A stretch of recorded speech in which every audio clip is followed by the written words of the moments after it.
Before we get into this week's episode, we want to thank our listeners for all their support. Be sure to follow us on all social media on Instagram and Twitter on My Grown TP, and our Facebook page on My Grown the Podcast, and our YouTube on My Grown the Podcast. And don't forget to catch our website on ohmygrown.com. Listen to us on iTunes, SoundCloud, Google Play, and Stitcher. Live tweet an episode or just talk about our show using the hashtag OMGTP. If you really want to show us support, leave a 5-star review on iTunes. It helps us get more exposure to more people so they can discover us. And if you're enjoying the episode, don't be stingy. Share it with your friends and help us grow. Finally, email us with any questions you have about adulthood and life in general, as we launch a new segment called Ask an Adult. Go ahead. Melanie and I will answer your questions or get real answers from real adults. Thank you so much.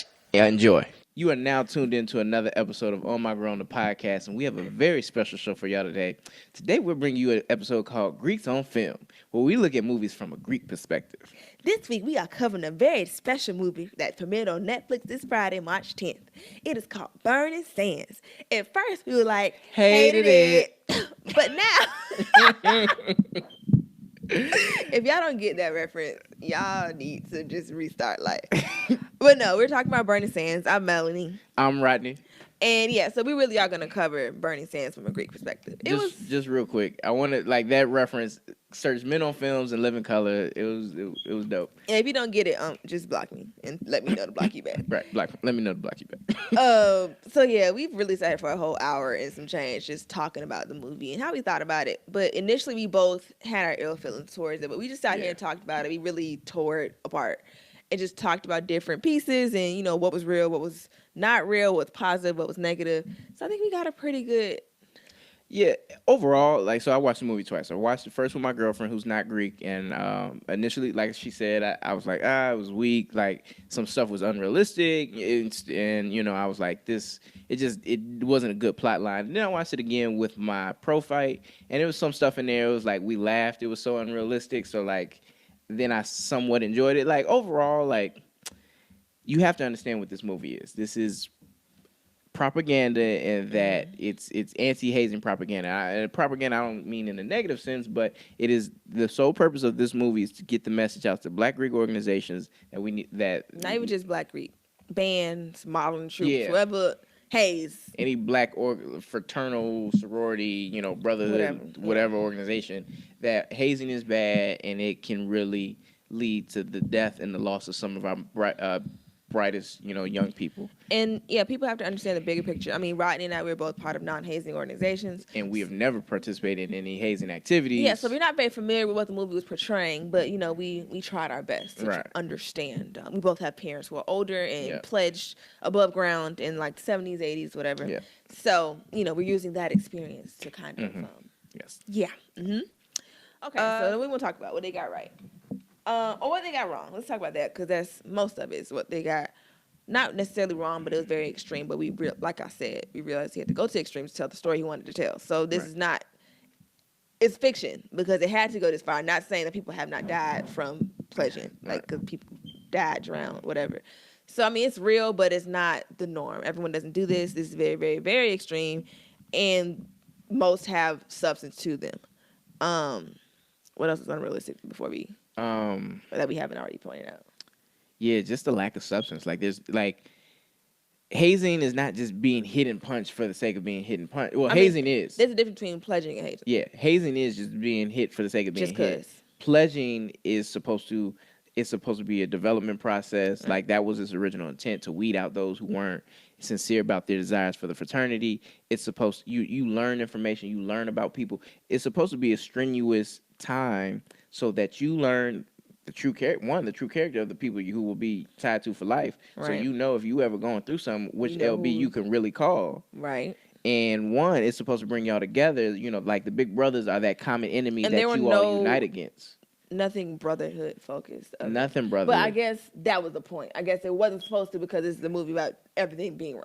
For all the wrong reasons. I mean, they didn't try. Again, not even knowing each other's names. That's basic stuff. You with this person every day, you don't know their name. Right. So, I mean, they definitely didn't get that part right. And I guess, I don't know if that was intentional. They really we should have kind of touched on brotherhood a little bit more or what. But, I mean, even that's something they could have done their own. I mean, they can't hate themselves, but they can at least get to know each other themselves. Right. There are moments when, if they're The really car going through ride. something, like there's moments when you're together and you just say like, "Yo, man, why are you here?" Like, nah, be real with me. Like, Yeah, if it's just for the sit and have hoes, just tell me. heart to hearts, and just like the moments when when they was about to fight after the little party. Those could have been those moments that made the brotherhood. But after a while, they do come around. Even like that last thing, like you love me, don't you, Frank? Right, Like right. you have those moments. Yeah, that was a nice little moment because that's how it be. Like, you be like, "You love me, shut up." I hate Like I hate you, but you, my LB. okay, I love LBs. So, I mean, yeah. So let's talk about Zurich. I liked his acting, like I said. Hmm. I think the storyline of him being the son of a man who dropped, I thought that was interesting. Hmm. Um, there's a Frederick Douglass motif that they try in slavery motif that they try to weave in this movie, and I don't think they did it successfully enough where everybody got it. Hmm. And I don't know if that's on the It was part of very the subtle. You had to audience. really be paying attention or care. Right. Yeah, yeah. I don't know if it was on the part of the audience or he just everything. The physical brutality of the movie overshadowed it. So in the basement scene when they're getting hazed up and they're being paddled, he's quoting Frederick Douglass about how if you want to know the measure of injustice, talk about how what people will submit to with no, and not saying anything. So he's basically trying to equate slavery With pleasure. with pledging and how you degrade yourself and you reduce yourself to less than your dignity by pledging and hazing. It was a really good thread on Twitter that this Sigma wrote, which talks about the ties with slavery and pledging. Okay. Some which are intentional, some of them.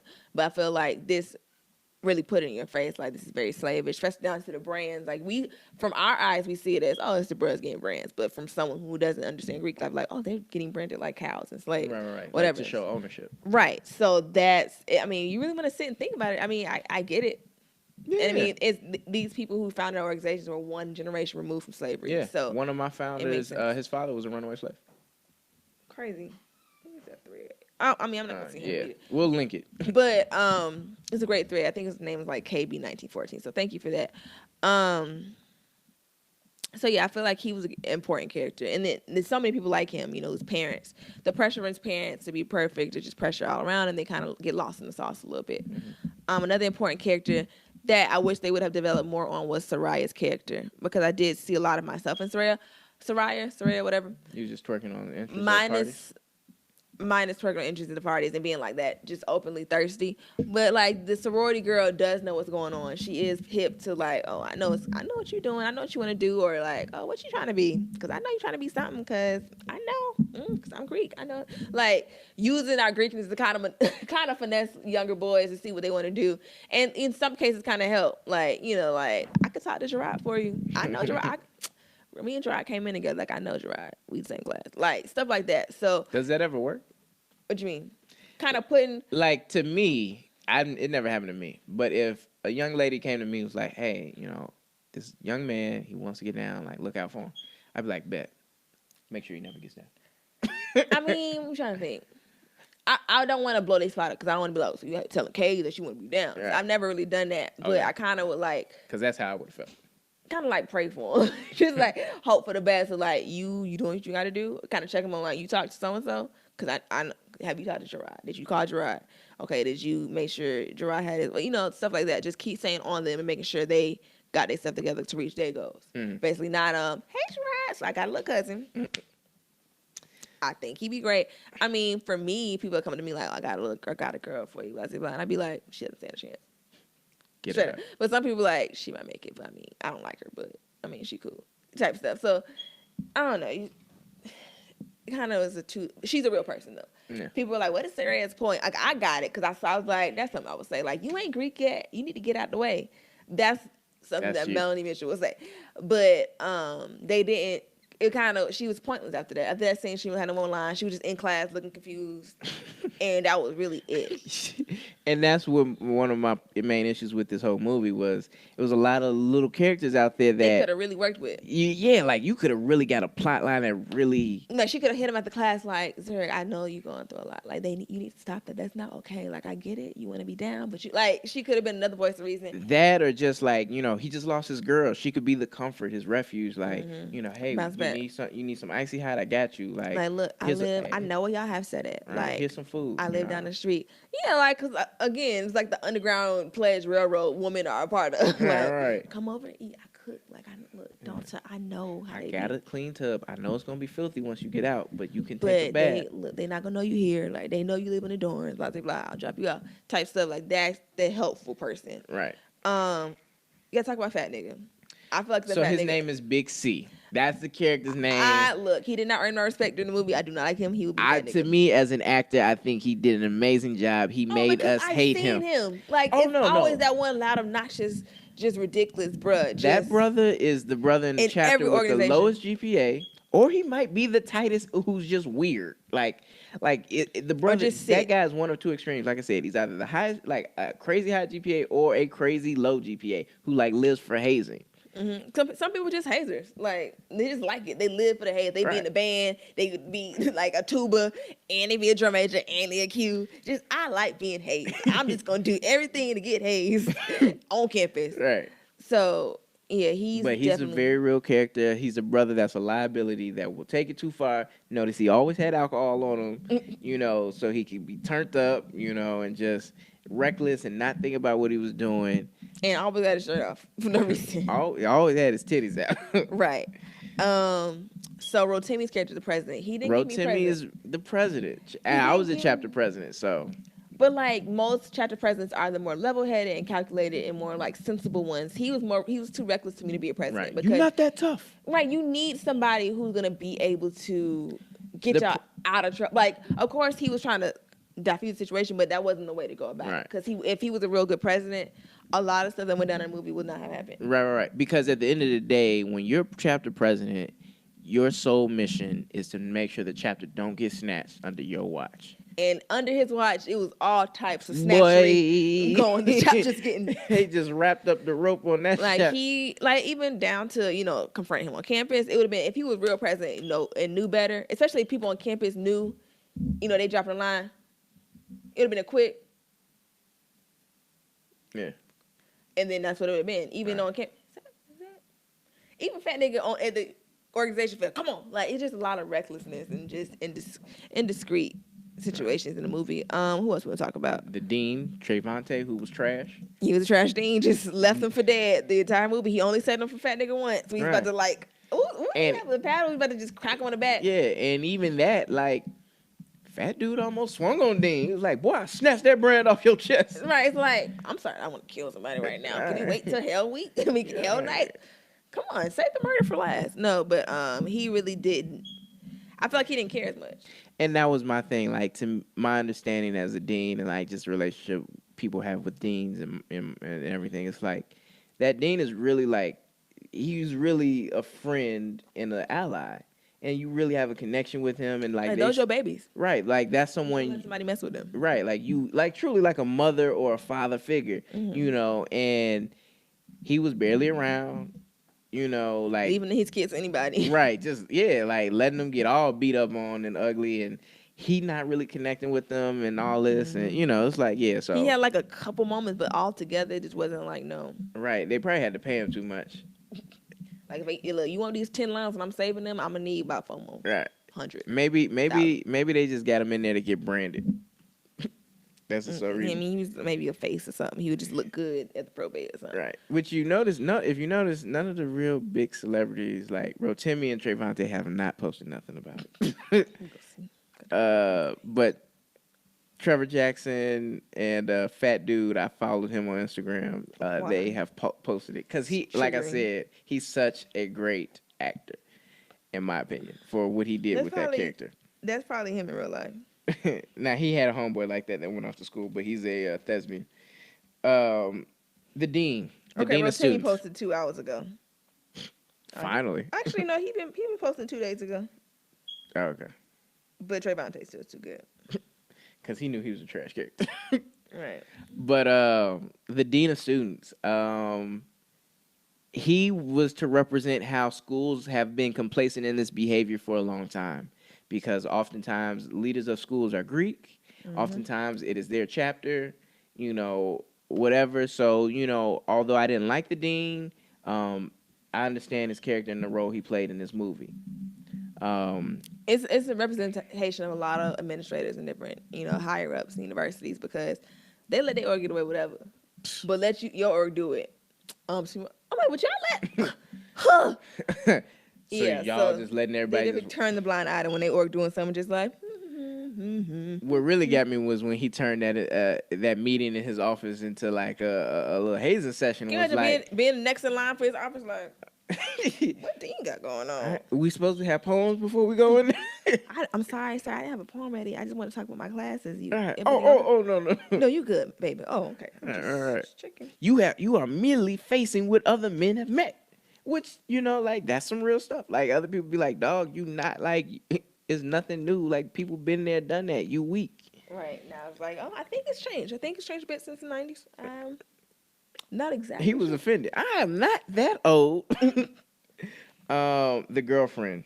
The girlfriend is a real character. Some are more understanding than others, especially if they have like-minded aspirations. Yeah. But, for some, it's like, this is stupid. You want to buy friends and blah, blah, blah. I'm important. You better not forget my birthday. It's like, it's not It's not about all that.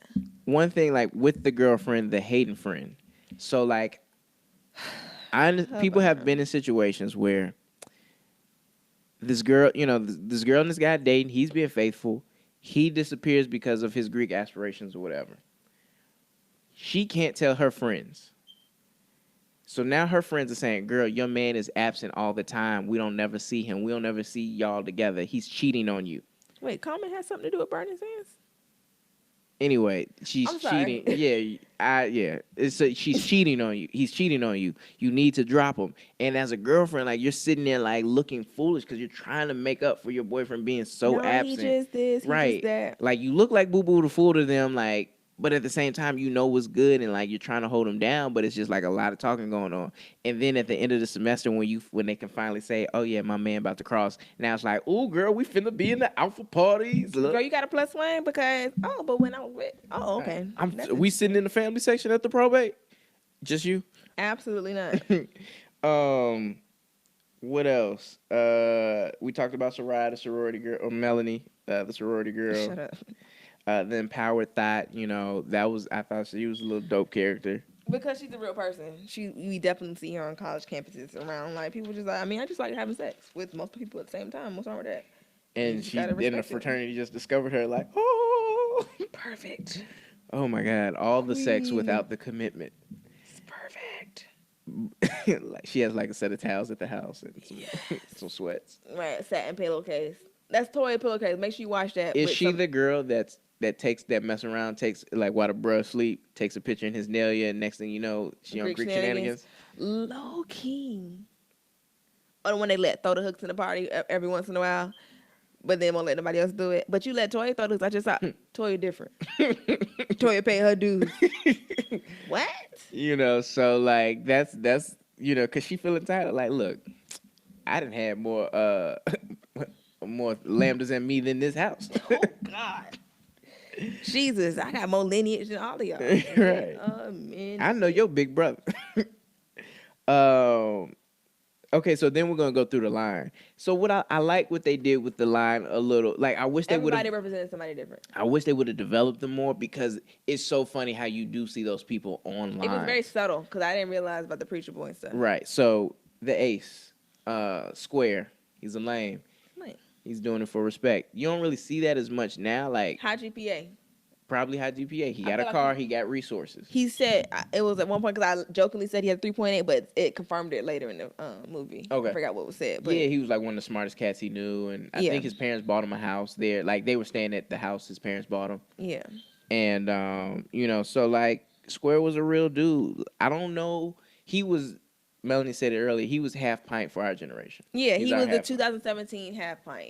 Probably a virgin, ain't really lived life for real. Yeah, the way he was jumping to get at Toya, I bet he was a virgin. Yeah, and just wanted to, get to the other side. And a lot of people do, need that validation, I guess. And he's probably one of the ones who kind of lose it. Like, Square, chill out, because last year you weren't popping. Neck rolling.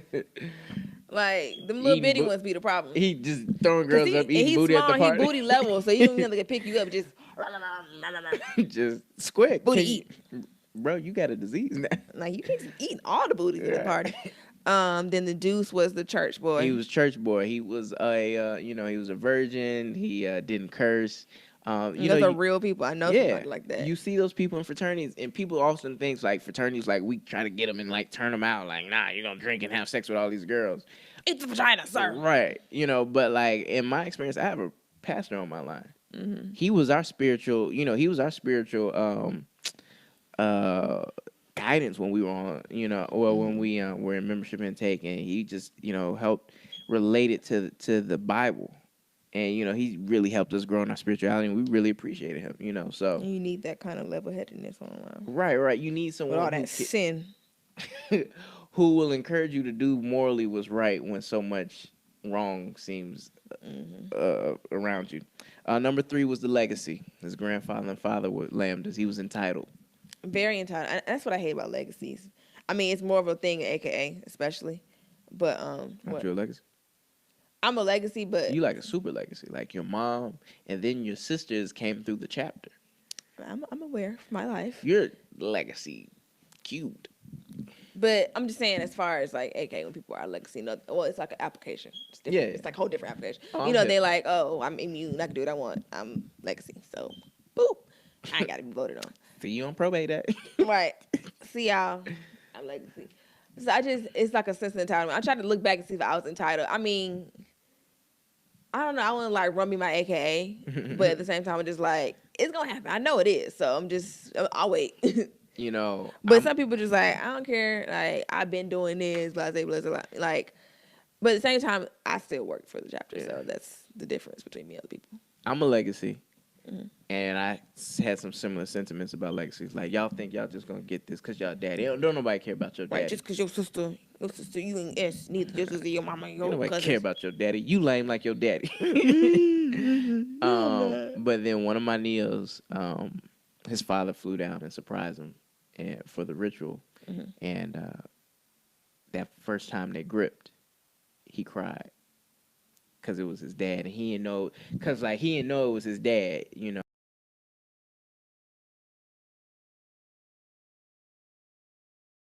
It was a moment where I sat there and I was like, you know what?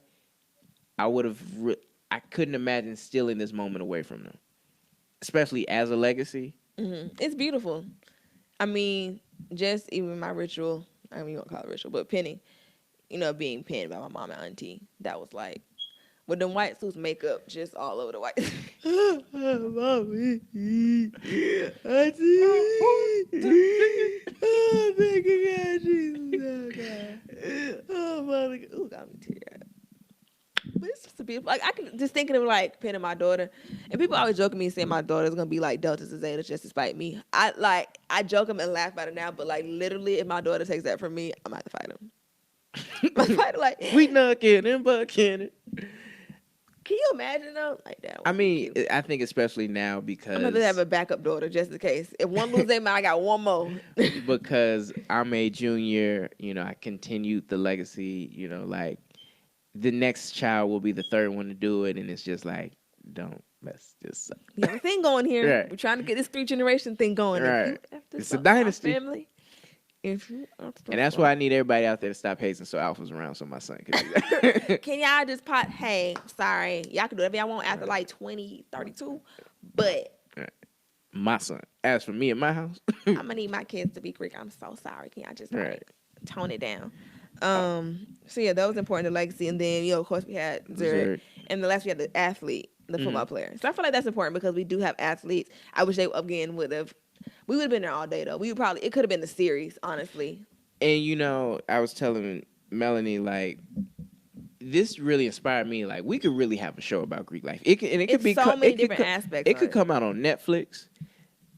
It don't matter. And I think we could develop a really dope show because there's so much about Black Greek life. We can talk about balancing his coach being like, we don't do that Greek stuff. Because I've talked to athletes like, my coach said I can't pledge. Because they want to, focus. I mean, family really shouldn't matter because they ain't going to win no way. But we losing anyway, coach. We're not losing anytime. I can be gone all night. I don't care. We're still going to lose. Sorry. But that was important. I feel like that gave it a different thing, at HBCU, it was so much more they could have focused on too. And then there's another thing about just in general. There's no sorority movies. Not for real. I would love to bring a sorority movie, and you know how much goes into that, man. That's gonna be a big old casting call. They're gonna need a lot of girls for that. They're gonna need a lot, especially 2017. They're gonna need a lot of girls. We need 200 girls for one line. It's about to get to that point for the normal. All right. I also it'll be funny. Definitely, imagine a chapter meeting portrayed on TV. Yeah. How funny it is. Because I know how hilarious our chapter meetings were. How many memories, remember the chapter meeting when you said this, or when you said that, when you got up there, and when the grad advisor said that. Those are things, granted, they're in-house things. Yeah. But they're literally so funny, and people don't understand that these organizations are businesses and international. Yeah. And, show a conference. You have money, a conference. Running for office. I have so many funny conference stories. Grad advisors. Running for office within the organization, too, how big that is. Yeah, directorates. that's what I'm saying. Or just running for something on campus, having to convince your people in your chapter why you should do it and how. Girl, you're not the one. Well, we don't want to put you up. We want to put up. They gonna lose. Why you telling them to put? It's just so. Oh God, I can go. We might need to work. We might. Hey, my man, we sorry we slandered your movie. We need the Netflix connect. But hey, we being honest though. We definitely need to hit up. We need to get this series going. And then we can, if we do it as a sequel of the Burning Sands series, we can talk about the fallout and the case of the Lambda Lambda Phi incident, how it's a moratorium on campus, how we still trying to, dwindling chapters, how it's going to, move forward in NPHC on campus with Lambda Lambda Phi, and then a moratorium on campus because we can't have intake, but we've run out of people. That's going to be good. So, it's a lot of stuff, man. Mr. Director Man for Burning Sands, hit us up because we got the ideas. And if we see y'all do this and y'all hit us up, we gonna sue because we taking a legal action. We together this podcast. By listening to this, y'all signed the NDA. Right. So it's a non-disclosure agreement for this whole podcast. A non-compete. And let me find out because I need the money. Anything else about the movie? It's just I probably forgot to say something, but that's cool. It was. So if you haven't seen the movie, I mean, if you got to the end of this podcast, you've basically seen it. But I think you should watch it. I mean, Greek people, non-Greek alike. If you're Greek and you already have ill feelings, I just want you to watch the movie and take away your feelings towards it and understand it has to be extreme. But just think about the bigger picture and how, this really might affect the NPHC going forward. Because I'm waiting on an email from Dorothy. I know it's coming out. I know it's coming soon. Our president's really going to catch wind of this in 4 weeks when the Facebook people find out. I think the success of this, like I said, may lead to more things like this. More Black Greek conversations or media. Yeah. Movies, TV but shows. We're powerful. It's not that many of us. A lot of people don't understand it. But how we got sorority sisters out of here. I was probably in a petition for Burning Sands, but I guess it was something that we really couldn't stop. It was too late. It was already in the can. But maybe something more realistic can come out because I feel like Stomp the Yard was too, step showy. Too step showy. It was too you got served. Yeah, I mean that's how I was actually at a thing where Will Packer came to and he marketed it as you got served for college. Yeah. But we just kind of meet us in the middle because Stomp the Yard is over here, Burning Sands over here. School days is kind of over. But it's so old that it's Yeah, so it's not even a thing anymore. And then we have Stomp the Yard 2, which is down there. But we just need to find something right in the middle of reality. We're gonna come up with it, man. It's gonna be dope. Yeah. But yeah, man. Hey, we appreciate y'all for listening. Check. Thank you for watching Greeks on Films. I'm Rodney Merriweather. And I'm Melanie Edwards. But yeah, thank you guys for listening. Also, we have a little shout out reel at the end that we want to do. Thank you so much to Jody and Vincilla for listening to the podcast. Sean told me y'all listen. Kayla, who is Kayla Stevenson? She always commenting on it. I hit her up. Actually, we're gonna do a proper one. What? Next episode, shout out, Oh yeah, shout out roll. Yeah, make sure you guys follow us on Instagram, Twitter, On My Grown TP. Like us on Facebook, On My Grown the podcast. What? We're gonna get out of here. Yeah. Okay. But yeah, just share it with a friend. Love y'all. Thank you again.